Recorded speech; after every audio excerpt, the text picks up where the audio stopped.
You started speaking about this a few years ago and calling out the UK press here, but the reaction, it wasn't a great reaction from the media. They didn't necessarily agree with you, that you made them feel very uncomfortable when you did that. Well, I don't know what they do if you criticize them, is they try to starve you of oxygen. Do you see what I mean? They won't actually take place in a debate. I mean, the first time I ever noticed this, I saw the way the press was going, and I can't remember what year it was, but it was probably early 80s. And I remember I was doing a Michael Aspel show with a very strange combination, Norman Tebbit and Julio Iglesias. And at some point, I spoke out against the press, and I said I thought they were nasty and that they were not running proper stories anymore and that they weren't really working hard and checking their facts. And it was the first time I'd ever said anything like that. And I got a big round of applause from the audience, and it quite surprised me. So I watched the show a couple of days later when it was actually transmitted, and we got to that bit and they cut it out. The television company didn't want to annoy the newspapers. And you begin to realize they're very powerful. They can hurt people's incomes. You see, one of the reasons I speak out about them, of course, is I earn most of my money abroad. But they'll do absolutely everything in their power to cut you off financially. First of all, they starve you of oxygen. And then if you, for example, compare the reviews of my book from around the world, Canada, America, Australia, Northern Europe, all these places, and compare them with the reviews in the Mail, the Telegraph, and the Spectator, you'd think they were talking about different books. Wow.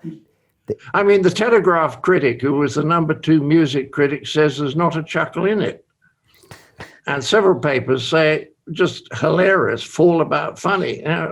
Why? And the answer is the word has been passed down, give a bad review to this person because he criticizes the press. And so I hardly trust them at all. I trust the BBC. If I'm doing Radio 4 or something like that, that's fine. But I wouldn't give interviews to the press. I would write a piece for them, but I wouldn't allow them to edit it because they have no scruples. They're completely unfair in their editing, and they'll take anything out. For example, I went on television once with Emily Maitlis to talk about the fact that the European Broadcasting Union had a poll of every European country. They'd asked 1,000 people in each country about the printed press and said, do you trust it? And we came last. We came last in Europe. And we have come last in 9 of the last 10 years, Brian. Did you ever read about that? I heard you talk about that, and I was shocked. I didn't think confidence was that low in this country with the press. Most of my friends now say that they don't read any newspaper at all. Right. Don't trust anyone. Because it's someone else's narrative, someone else's agenda, and it's not real. Yes, I mean, I just noticed in the last few days in some of the right-wing papers, there have been more interviews, or rather pieces, more supportive of Trump, at this point. And where's that coming from? Well, certainly in the Sunday Times, it's coming from Murdoch. Murdoch's making a fortune, an absolute fortune, out of providing television for people who are not really educated and who have very few information. There was a poll, admittedly it was some years ago, that showed that people who watched Fox television were less well informed than people who didn't watch television at all, which is kind of funny. But I don't trust any of them. They're in it for the money and they're in it for the power.